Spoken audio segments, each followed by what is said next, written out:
You ever have one of those moments where your body moves, but your mind is screaming at you to stop? Where the air feels heavy, your chest tight, yet somehow you take another step. That was me, that night. He told me to meet him upstairs. Alone. And after the weeks I'd been having, after the months I'd spent pretending I was fine, I wanted to be wanted. I wanted to be seen. That's how it starts, isn't it? Not with lust. Not with some grand plan. But with loneliness so deep it hums in your bones. I should have known better. But when you feel invisible for long enough, you'll do almost anything to feel human again. I walked up those stairs, heart pounding so loud it drowned out reason. Telling myself, he just wants to talk. Maybe it's innocent. Maybe I'm imagining things. But when I opened that door, 3 more were waiting. 3 men. Watching me like I was something they'd already claimed. And in that moment, the woman I thought I was. The wife, the mother, the good woman who never crossed the line, she shattered. I can't tell you why I didn't turn around and run. Maybe because part of me was tired of running. Tired of being unseen. Tired of waiting for someone, anyone, to remember I was still here. This isn't a story I'm proud of. And maybe you'll judge me for it. Maybe you should. But sometimes, silence weighs more than the truth. And if telling this can keep even one person from walking through a door they can't close, then maybe the shame is worth it. So stay with me. Because the story? It's not just about what happened upstairs. It's about what happens when you betray yourself. Subscribe to Heartfelt Tales Unfold, because some confessions can only be whispered here. I'm Elise, 36. Married for 11 years. Mother of 2. My husband, Greg, is a good man. He works hard, pays the bills, shows up when it matters most. But good isn't the same as present. For 3 years now, I've eaten dinner across from a man whose eyes barely meet mine. We talk about schedules, groceries, the kids' homework, the house. But when was the last time we talked about us? When was the last time he really looked at me and saw me? Our house is full of noise, laughter, cartoons, the hum of appliances. But my heart lives in silence. And the worst part is, I didn't notice when it started. It crept in slow. Little things. Less touching. Fewer late-night talks. A kiss on the cheek instead of the lips. Conversations that felt like checklists. And somewhere along the way, I stopped asking for more. Because after a while, asking started to feel like begging. And no one wants to beg for love. I kept busy. The kids needed me. Work kept me occupied. But at night, when the dishes were done, the lights were low, and Greg sat on his side of the couch scrolling through his phone, my loneliness pressed in like a second skin. Then came Victor. He wasn't a stranger. An old acquaintance, part of Greg's business circle. We'd crossed paths at events, exchanged polite smiles, the occasional hello. But something changed the night of Greg's birthday dinner. I was helping serve drinks when Victor caught my eye. And this time, he didn't just look at me. He looked through me. Like he saw the part of me I kept locked away. The woman beneath the mother. The woman beneath the polite hostess. He said things no one had said in years. You look beautiful tonight. I almost didn't recognize you. You've got this glow. I laughed it off. Tried to brush it away. But his words stuck. They wrapped around me like a warm scarf I didn't know I'd been missing. After that, the conversations came easier. At gatherings, we'd find each other. Little moments here and there. A shared joke. A glance that lingered too long. Nothing inappropriate. Not really. But enough to make my pulse quicken. I told myself it was harmless. That I just enjoyed being seen again. But deep down, I began to miss that gaze when it wasn't there. And that was the first crack. One evening, Greg decided to host a business gathering at our home. Nothing fancy. Just a few colleagues, some clients, a catered dinner. I was expected to help serve, smile politely, and disappear into the background like I always did. By that point, I had gotten good at playing invisible. The night buzzed with laughter, clinking glasses, the low hum of conversations I wasn't a part of. I floated between rooms, refilling drinks, clearing plates, pretending it didn't sting that Greg barely acknowledged me. And then, Victor arrived. The energy in the room shifted the moment he walked in. He always carried that kind of presence, confident, smooth, dangerously attentive. I caught his eye as I passed by with a tray. His gaze lingered. He smiled, slow, knowing. Later, as the night wore on and the noise dulled into a comfortable blur, I retreated to the kitchen to catch my breath. That's when he found me, leaning casually against the doorway, drink in hand. "You've been running around all night," he said softly. "You deserve a break." I forced a smile. Someone has to keep things moving. He stepped closer, close enough that I could feel the warmth of his breath.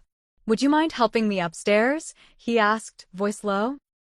"There's something I'd like to show you, away from the crowd." I hesitated. Every instinct told me to say no, to smile politely and excuse myself. But in that moment, something inside me rebelled. I was tired of being background noise, tired of being the woman who always said no to her own desires. I should have said no, but my feet moved before my mouth did. I followed him upstairs, pulse thudding in my throat.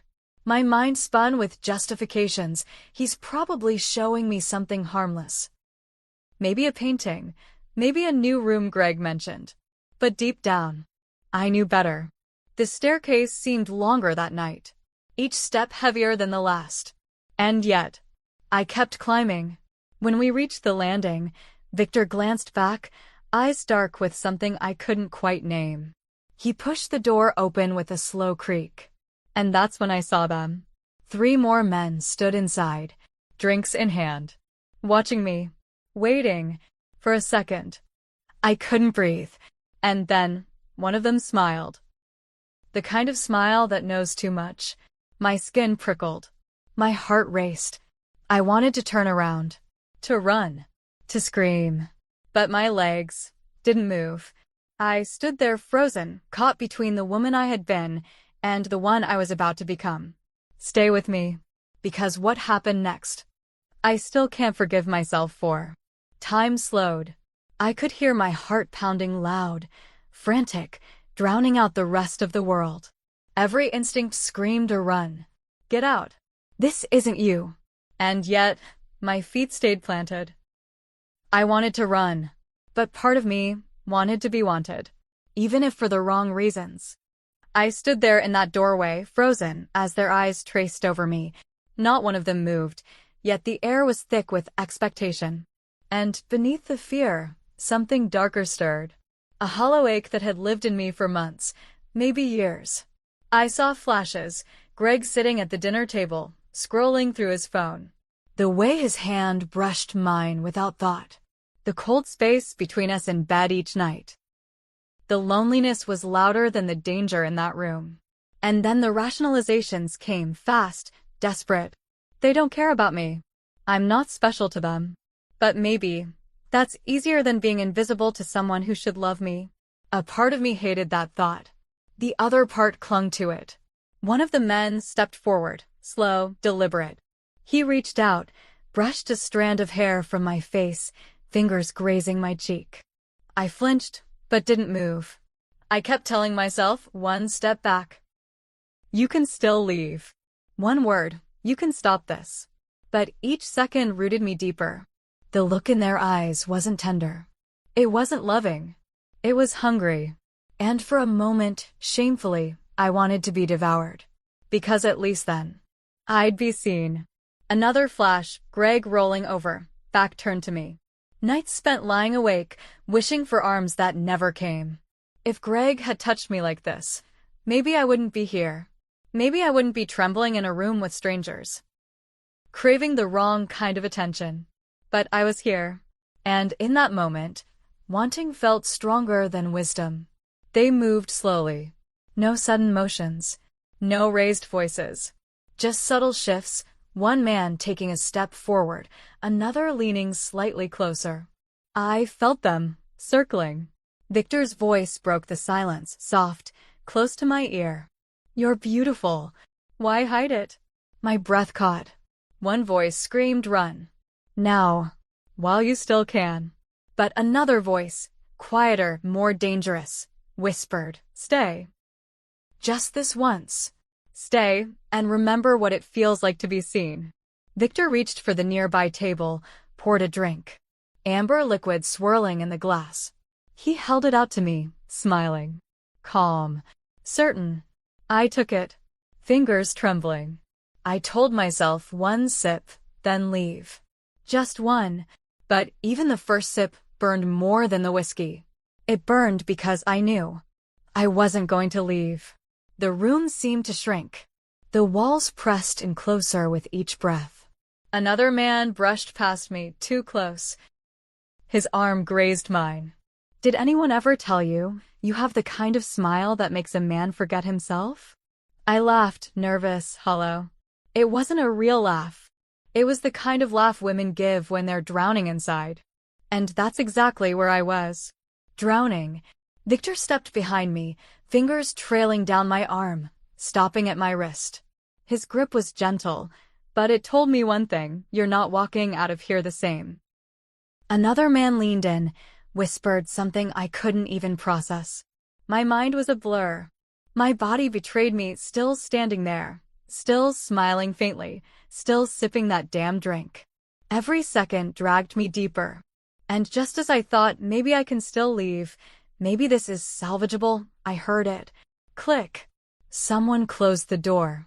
And locked it. The sound echoed louder than any scream. My breath caught. My skin turned cold. And in that moment, any illusion of control vanished. If you think it ended here, it didn't. Not even close. The air in the room shifted. It got heavier, thicker. Their smiles softened, turned darker, more certain. One of the men, tall, broad-shouldered, stepped forward, took my hand. His grip was warm, steady. I could have pulled away, but I didn't. He guided me to the couch. My legs followed without thinking. I sat, heart racing, breath shallow. Just be polite, then leave, I kept telling myself. Smile. Make an excuse. Get out. But my body wasn't listening anymore. The men moved around me, slow, deliberate. Words fell around me like silk, soft, suggestive. You deserve more than he gives you. You've been unseen for too long. Tonight, you're ours to adore. I wanted to scream, this isn't adoration. This isn't love. But my mouth stayed shut. Victor moved behind me. His fingers traced my shoulder, my neck.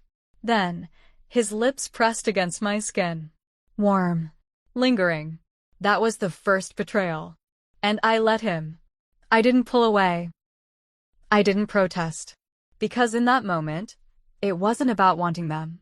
It was about needing to feel alive. Just for one moment, to remember I was still here. Another man leaned in, lips brushing my ear. You smell intoxicating. His words sent a shiver through me, not from pleasure, but from the war raging inside. I wasn't there anymore, not really. I was watching myself from a distance, watching this woman who looked like me, sit there, let this happen. And then, a voice from downstairs. Victor, where'd you go, man? The spell broke. The men froze. Victor pulled back. A sharp exhale left his lips. Without a word, he crossed to the door. Unlocked it. The sound of the latch, snapping free, hit me harder than any touch that night. I stood. Or rather, I tried to. My legs trembled, not from fear, but from shame. As I walked out, each step felt heavier than the last. I didn't glance back. Couldn't. Don't go yet. Because what came after broke more than just me. I walked down those stairs, one shaky step at a time. My hands trembled. My skin felt too tight. Every inch of me wanted to disappear. The laughter from the living room hit me like a slap. Normal. Casual. Unaware. I forced a breath, fixed my face, and walked in. Greg didn't notice. He was deep in conversation, glass in hand, smiling that empty smile I'd grown used to. Across the room, Victor. His eyes caught mine. The smallest smirk touched his lips. One of the other men glanced my way too. Smirked. Raised his glass. I smiled. I laughed at someone's joke. But inside, I was screaming. The rest of the night passed in a blur. I served more drinks. Picked up empty plates. Answered questions with a voice that barely sounded like my own. No one knew. No one could see the cracks spreading through me. When the last guest left, I cleared the table with shaking hands. Greg kissed my cheek, distracted. Thanks for helping tonight. You're amazing. I bit back a bitter laugh. Amazing. If only he knew. The days after were worse. Victor texted me the next morning. Last night was just the beginning. When can I see you again? I stared at the screen, stomach twisting. I didn't reply, but I didn't delete it either. More texts came. Every few hours. You're unforgettable. I can't stop thinking about you. At home, silence hung thicker than ever. Greg went about his routine: work, phone, bed. No change. No question in his eyes. He didn't notice the distance growing between us. Or maybe he'd gotten used to it. I stared at myself in the mirror late at night, searching my reflection. Who am I? The woman looking back at me didn't feel like me anymore. And yet, some nights, when the house was dark and the loneliness pressed in too tight, I'd scroll through Victor's messages. I never answered, but I still read them. Every word like a pull towards something I didn't understand. Something I couldn't seem to let go. Did I cheat? Did I betray him? Or had I already been betrayed by neglect? That question spun in my mind over and over until I couldn't tell where it began anymore. The days blurred. I moved through them like a ghost, packing lunches, folding laundry, helping with homework. Smiling when I was supposed to smile. Laughing when it was expected. But inside, I was unraveling. I hated them. I hated myself more. Every time I closed my eyes, I saw that room. The way the door clicked shut. The weight of their eyes on me. The burn of Victor's lips against my skin. It played like a film on loop, one I couldn't pause. Couldn't turn off. And the worst part? A small, broken piece of me missed the feeling of being wanted, even if it was all wrong. At night, I'd lie awake next to Greg, his back turned, his breathing slow, steady. And I'd wonder, does he even notice I'm not the same? Sometimes I'd watch him sleep and think, if I told him, if I confessed everything, would it shatter what little we had left? But what were we even holding on to anymore? A marriage in name? A routine wrapped in silence? I was terrified of losing the fragments of our life. The pieces that still fit together, even if the whole had long since cracked. But I was just as terrified of living with a truth that clawed at my ribs. A truth I couldn't speak, couldn't swallow. I looked in the mirror again one night, pale, tired eyes staring back. Would you have told him? I whispered. Would you have left? Or would you live with it, carrying the weight alone? I don't know the answer. I still don't. Have you ever crossed a line, not to betray, but to feel alive again? Have you ever wanted something so badly, not the touch, not the thrill, but just to be seen? Would you have run? Or would you have stayed, just long enough to remember what it felt like to be wanted? I ask because I still don't know if I did the worst thing that night. Or the only thing I could. Tell me, what would you have done?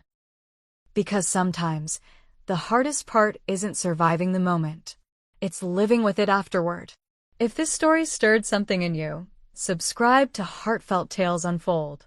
The next one might feel even closer to home. Victor still texts sometimes. I still delete them. Unread. Greg and I sit at dinner. We talk. We plan. We parent. But some spaces between us remain empty. And I know now not every wound bleeds on the outside. If you ever find yourself standing before a door you know you shouldn't open, pause. Because some moments don't steal marriages. They steal the person you used to be before you crossed that line.